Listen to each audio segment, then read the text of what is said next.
সুপ্রিয় দর্শক, আসসালামু আলাইকুম ওয়া রাহমাতুল্লাহি ওয়া বারাকাতুহু। আহলান সাহলান মাহে রমাদান। সবাইকে মাহে রমজানের শুভেচ্ছা জানিয়ে শুরু করছি এখন টিভির সাহারির বিশেষ আয়োজন ইসলামী ব্যাংক পিএলসি নিবেদিত এখন রজনী। আর পুরো অনুষ্ঠান জুড়ে সাথে রয়েছি আমি শাফায়েত তৌসিফ। দর্শক, শুরুতেই শুনবো কালামে হাকিম থেকে তিলাওয়াত। أعوذ بالله من الشيطان الرجيم بسم الله الرحمن الرحيم ولقد آتينا لقمان الحكمة أن اشكر لله ومن يشكر فإنما يشكر لنفسه ومن كفر فإن الله غني حميد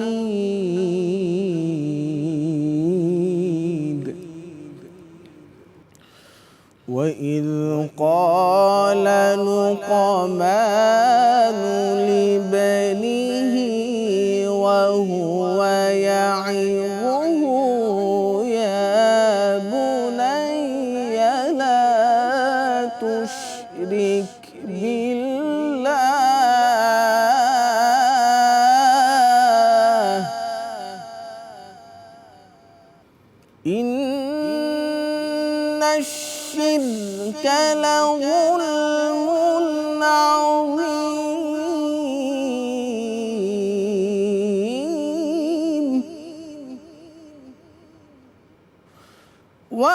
ووصينا الإنسان بوالديه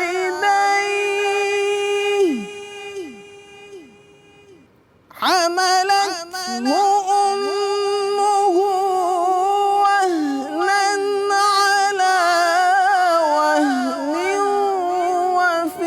وفصاله في عامين أن اشكر لي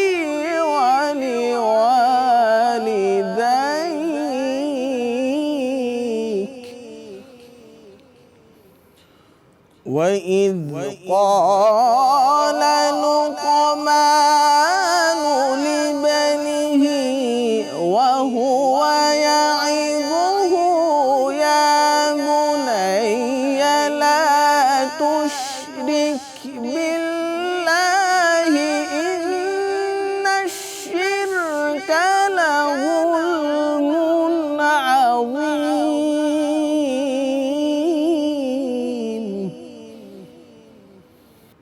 ووصينا الإنسان بوالديه حملته أمه وهنا على وهن وفصاله في عامين أن اشكر لي ولوالديك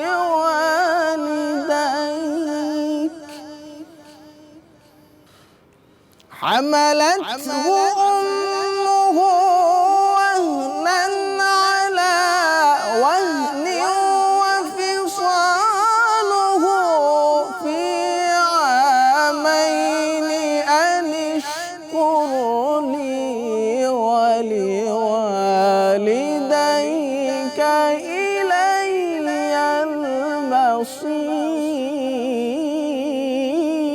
المصير وإن جاهداك على أن تشرك بي ما ليس لك به علم فلا تطعهما وصاحبهما في الدنيا معروفا واتبع سبيل من أناب إلي ثم إلي مرجعكم فأنبئكم بما كنتم تعملون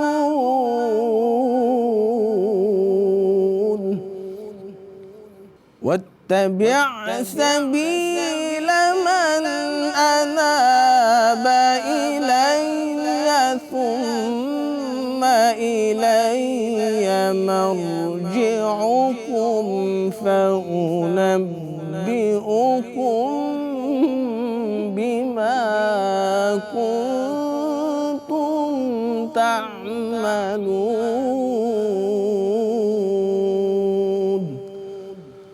صدق الله العظيم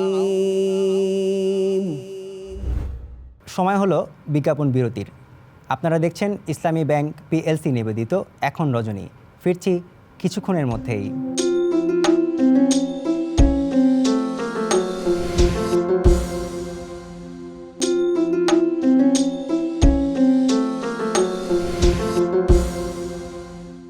বিরতির পর আবারও ফিরে এলাম মূল আয়োজনে। আপনাদেরকে স্বাগত জানাচ্ছি।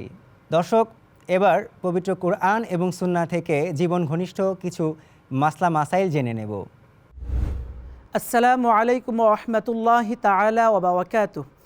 আলহামদুলিল্লাহি আলা নিআমিশ শাকিরিন ওয়াস সালাতু ওয়াস সালামু আলা সাইয়্যিদিল আমবিয়াই ওয়াল মুরসালিন ওয়া আলা আলিহি ওয়া আসহাবিহি আজমাইন। প্রিয় দর্শক, আজকে আমরা আলোচনা করব সমাজে অধঃপতন হওয়ার সবচেয়ে যে গুরুত্বপূর্ণ কারণ আমরা মনে করি সে একটি বিষয় নিয়ে, আর তা হচ্ছে সুদ। সুদ কেন হারাম, এটা নিয়ে আজকে আমরা একটু আলোচনা করব, পর্যালোচনা করব। প্রিয় দর্শক, স্বাভাবিকভাবে আপনি একটু দেখেন যে সুদ কেন হারাম। সুদের মাধ্যমে একটি পরিবার ধ্বংস হয়ে যাচ্ছে, একটি সমাজ ধ্বংস হয়ে যাচ্ছে। সুদের মাধ্যমে যে ধনী সে পর্যায়ক্রমে ধনী হয়ে যাচ্ছে, আর যে গরিব সে পর্যায়ক্রমে নিঃস্ব হয়ে যাচ্ছে। এক পর্যায়ে সে তার বাসা বাড়ি টাকা পয়সা যা কিছু সে উপার্জন করছে সব কিছু সে হারিয়ে বসে রাস্তার ভিখারি হয়ে আছে। অথচ ইসলাম তো এরকম বৈষম্য আমাদেরকে শিক্ষা দেয়নি। ইসলাম এই ধনী এবং গরিবকে একটা সমতা বিধান দিয়েছেন। ইসলাম বলছে যে ধনীকে তার ন্যায়সঙ্গতভাবে টাকা উপার্জন করতে বলছেন, এবং যে গরিব রয়েছে অসহায় রয়েছে তাকে বলছেন যে আপনিও উপার্জন করার মাধ্যমে পর্যায়ক্রমে ধারাবাহিকভাবে আপনি একটা অবস্থায় উন্নীত করেন। আমরা আমাদের এই সমাজে পুঁজিবাদী অর্থ ব্যবস্থা যা রয়েছে সেটা আমরা চালু করার জন্য উঠে পড়ে লেগেছি। এখান থেকে আমাদেরকে ফিরিয়ে আসতে হবে। যে ধনী তিনিও আল্লাহ তাআলার পক্ষ থেকে একজন মানুষ, এবং যে গরিব তিনিও মানুষ। আল্লাহ তাআলা কোরআনে বলেন যে ওয়াল্লাহুল গনিয়্যু ওয়া আনতুমুল ফুকারা, যে আল্লাহ হচ্ছেন একমাত্র ধনী, আর মানব শ্রেণী যারা আছেন আমরা সবাই হচ্ছে অসহায় মিসকিন। কারণ আমরা স্বতন্ত্রভাবে চলাফেরা করতে পারি না। আমরা কোনো কিছুর প্রয়োজনে আমরা আরেকজনের মুখাপেক্ষী হই, আরেকজনের দ্বারস্থ আমাদের হতে হয়। সুদ এটা আমাদের সমাজে ভয়াল আকার ধারণ করেছে। আমাদের সমাজে কেউ একটা অসুস্থ হচ্ছে, সে তার ছেলেকে হসপিটাল থেকে নিয়ে আসবে, তার কাছে টাকা নেই। সে কি করছেন, একজন এনজিওর কাছে যাচ্ছেন। এনজিওর কাছে গিয়ে তাকে বলছেন যে আপনি আমাকে 50,000 টাকা ঋণ দিন, অথবা 1 লক্ষ টাকা ঋণ দিন। তাকে বলা হচ্ছে এই 1 লক্ষ টাকা আমি আপনাকে ঋণ দিব 10 মাস পর অথবা 1 বছর পর, এই 1 লক্ষ টাকা থেকে আপনি আমাকে আরও অতিরিক্ত 10,000 টাকা বেশি দিবেন, অর্থাৎ 1,10,000 টাকা আপনি আমাকে দিবেন। দেখুন, আল্লাহ নবী মুহাম্মদ সাল্লাল্লাহু আলাইহি ওয়াসাল্লাম বলেছেন, কেউ যদি কাউকে ঋণ দেয় তাহলে তার মতো উত্তম মানুষ এই পৃথিবীতে আর কেউ হতে পারে না। আপনি একটা মানুষের উপকারে আসছেন, একটা মানুষকে উপকৃত করেছেন, তাহলে এর জাযা, এর প্রতিদান আল্লাহ সুবহানাহু ওয়া তাআলা কিয়ামতের ময়দানে তো আপনাকে দিবেনই, বরং এই জগতে, এই পৃথিবীতে আল্লাহ সুবহানাহু ওয়া তাআলা আপনাকে দিবেন। আমাদেরকে মনে রাখতে হবে আমরা একটা মানুষকে ঋণ দেওয়ার মাধ্যমে তাকে উপকার করছি, কিন্তু কখনো আমরা 1 লক্ষ টাকার বিনিময়ে আমরা অতিরিক্ত টাকা নিব না। অতিরিক্ত যে টাকাটা নিব এটাই হবে সুদ। এটাই ইসলাম আমাদেরকে নিষেধ করছেন। ইসলাম বলছেন একটা সমতা বিধান রেখে সামনে এগিয়ে যাওয়ার জন্য। আপনি যে মানুষটার কাছ থেকে অতিরিক্ত 10,000 টাকা নিচ্ছেন এই 1 লক্ষ টাকার বিনিময়ে, সেই লোকটা তো অসহায় বিদায় সে আপনার কাছে হাত পেতেছেন, অসহায় বিদায় আপনার কাছে দ্বারস্থ হচ্ছেন। এখন আপনি যদি তার কাছ থেকে অতিরিক্ত এই 10,000 টাকা অতিরিক্ত নেন, তাহলে তো আপনি তার উপর একটা জুলুম করছেন। তাকে তো আপনি একটা জুলুমের মধ্যে, একটা অন্ধকারের বিভীষিকার মধ্যে আপনি তাকে ফেলে দিয়েছেন। অথচ আল্লাহর হাবিব বলেছেন আর জুলমু জুলুমাতুন ইয়াউমাল কিয়ামাহ, এই যে আপনি একটা জুলুম করেছেন এটা কিয়ামতের ময়দানে অন্ধকার হয়ে আপনার মাঝে ফিরে আসবে। তাই আসুন, আমাদের দায়িত্ব হবে, কর্তব্য হবে, আমরা এমন একটা সমাজ ব্যবস্থা আমরা প্রতিষ্ঠা করতে চাই, বাস্তবায়ন করতে চাই যে সমাজে কোনো প্রকার সুদ থাকবে না। আমরা একটা ফান্ড করতে পারি এরকম, যে ফান্ডে 5,000 টাকা করে সমাজের 10 জন মানুষ 50,000 টাকা দিবে। এই 50,000 টাকা দিয়ে যখন কোনো মানুষ কোনো একটা বিপদের মধ্যে পড়েছে, আমরা তাকে এখান থেকে কর্জে হাসানা, যেটাকে বলা হয় উত্তম ঋণ, আমরা তাকে দিব। এই উত্তম ঋণ দেওয়ার ফলে আল্লাহ সুবহানাহু ওয়া তাআলা আমাদের প্রতি খুশি হবেন, এবং যখন তিনি এই বিপদ থেকে কেটে যাবেন, বিপদ থেকে মুক্ত হয়ে যাবেন, তখন তিনি আমাদেরকে এই টাকাটা দিবেন। এর মাধ্যমে আমাদের সমাজে কোনো গরিব থাকবে না, কোনো অসহায় থাকবে না, আমাদের মাঝে একটা ভ্রাতৃত্বের বন্ধন স্থাপন হবে। আল্লাহ তাআলা সূরা হুজুরাতে বলেন ইন্নামাল মুমিনুনা ইখওয়া, মুমিনরা তো হচ্ছে পরস্পর ভাই ভাই। তাই আসুন, আমাদের মাঝে কেন এত ভেদাভেদ থাকবে, কেন আমরা টাকা নিয়ে, কেন আমরা এই এনজিওর মাধ্যমে আমরা একজন আরেকজনকে সহযোগিতা করে অতিরিক্ত টাকা আদায় করব। এই সব কিছু থেকে আমরা বেরিয়ে এসে আমাদের প্রথম পরিচয় হবে আমরা ভাই। সেই দৃষ্টিকোণ থেকে আমাদের এক ভাইয়ের পাশে আমরা আরেক ভাই এগিয়ে আসবো। আল্লাহ সুবহানাহু ওয়া তাআলা এইরকম সুদবিহীন একটা সমাজ বাস্তবায়ন করার তৌফিক দান করুক। আল্লাহুম্মা আমিন। ওয়াসসালামু আলাইকুম ওয়া রাহমাতুল্লাহি তাআলা ওয়া বারাকাতুহু। আবারও সময় হলো বিজ্ঞাপন বিরতির। আপনারা দেখছেন ইসলামী ব্যাংক পিএলসি নিবেদিত এখন রজনী।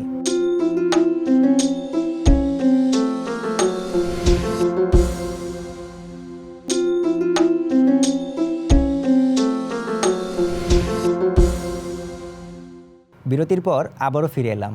স্বাগত জানাচ্ছি মূল অনুষ্ঠানে। দর্শক, এবারে আমরা একটি কবিতা শুনে আসব। বখতিয়ারের ঘোড়া, আল মাহমুদ। মাঝে মাঝে হৃদয় যুদ্ধের জন্য হাহাকার করে ওঠে, মনে হয় রক্তই সমাধান, বারুদি অন্তিম তৃপ্তি। আমি তখন স্বপ্নের ভেতর জেহাদ জেহাদ বলে জেগে উঠি। জেগেই দেখি কৈশোর আমাকে ঘিরে ধরেছে, যেন বালিশে মাথা রাখতে চায় না এ বালক, যেন ফুৎকারে উড়িয়ে দেবে মশারি। মাতৃস্তনের দুপাশে চোখ কচলে উঠে দাঁড়াবে এক্ষুনি। বাইরে তার ঘোড়া অস্থির, বাতাসে কেশর কাঁপছে, আর সময়ের গতির ওপর লাফিয়ে উঠেছে সে। না, এখনো সে শিশু। মা তাকে ছেলে ভোলানো ছড়া শোনায়, বলে বালিশে মাথা রাখো তো বেটা, শোনো বখতিয়ারের ঘোড়া আসছে, আসছে আমাদের 17 সোয়ারি, হাতে নাঙ্গা তলোয়ার। মায়ের ছড়াগানি কৌতূহলী কান পাতে বালিশে, নিজের দিলের শব্দ শুনে বালিশের সিনার ভেতর। সে ভাবে সে শুনতে পাচ্ছে ঘোর দৌড়, বলে কে মা বখতিয়ার, আমি বখতিয়ারের ঘোড়া দেখব। মা পাখা ঘোরাতে ঘোরাতে হাসেন। আল্লাহর সেপাই তিনি, দুঃখীদের রাজা। যেখানে আজান দিতে ভয় পান মোমেনেরা, আর মানুষ করে মানুষের পূজা, সেখানে আসেন তিনি, খিলজিদের সাদা ঘোড়ার সোয়ারি। দেখো দেখো জালিম পালায় খিড়কি দিয়ে, দেখো দেখো। মায়ের কেচ্ছায় ঘুমিয়ে পড়ে বালক, তুলোর ভেতর অশ্বক্ষুরের শব্দে তার স্বপ্নে নিশেন ওড়ায়। কোথায় সে বালক? আজ আবার হৃদয়ে কেবল যুদ্ধের দামামা, মনে হয় রক্তে ফয়সালা, বারুদি বিচারক, আর স্বপ্নের ভেতর জেহাদ জেহাদ বলে জেগে ওঠা। দর্শক, আমরা শুনব একটি চমৎকার ইসলামী গান। একটি মানুষের গল্প শোনো, বিশ্বাসী বলে যারে জানতো সবাই। বদরে ওহুদে রক্ত ঝরে, তবু ইহুদি নাসারা হাসতো সবাই। একটি মানুষের গল্প শোনো, বিশ্বাসী বলে যারে জানতো সবাই। বদরে ওহুদে রক্ত ঝরে, তবু ইহুদি নাসারা হাসতো সবাই। একটি মানুষের গল্প শোনো। আরবের ঘরে ঘরে জালিমের দল, অবিচার অনাচারে কুপুরীর বল। আরবের ঘরে ঘরে জালিমের দল, অবিচার অনাচারে কুফুরির বল। সত্যের দিশা নিয়ে এলো নবীজি, জাহের যুগে তিনি আশার বাতি। একটি মানুষের গল্প শোনো, বিশ্বাসী বলে যারে জানতো সবাই। বদরে ওহুদে রক্ত ঝরে, তবু ইহুদি নাসারা হাসতো সবাই। একটি মানুষের গল্প শোনো। এতিম হয়ে তিনি ধরা এলেন, কৃপান হাতে তিনি সেনা হলেন। মেষ চড়িয়ে তিনি রাখাল হলেন, বিশ্বজুড়ে তিনি বিজ্ঞ ছিলেন। এতিম হয়ে তিনি ধরা এলেন, কৃপান হাতে তিনি সেনা হলেন। মেষ চড়িয়ে তিনি রাখাল হলেন, বিশ্বজুড়ে তিনি বিজ্ঞ ছিলেন। সত্যের দাওয়াতে নবীজির দেহে, পাথরের আঘাতে রক্ত ঝরে। সত্যের দাওয়াতে নবীজির দেহে, পাথরের আঘাতে রক্ত ঝরে। চোখের পানি ছেড়ে দোয়া করেন, জাহেল আরব যেন কবুল করেন। একটি মানুষের গল্প শোনো, বিশ্বাসী বলে যারে জানতো সবাই। বদরে ওহুদে রক্ত ঝরে, তবু ইহুদি নাসারা হাসতো সবাই। একটি মানুষের গল্প শোনো, বিশ্বাসী বলে যারে জানতো সবাই। বদরে ওহুদে রক্ত ঝরে, তবু ইহুদি নাসারা হাসতো সবাই। একটি মানুষের গল্প শোনো। দর্শক, অনুষ্ঠানের শেষ পর্যায়ে চলে এসেছি। পরবর্তী পর্ব দেখার আমন্ত্রণ জানিয়ে আজকের মতো এখান থেকেই বিদায় নিচ্ছি।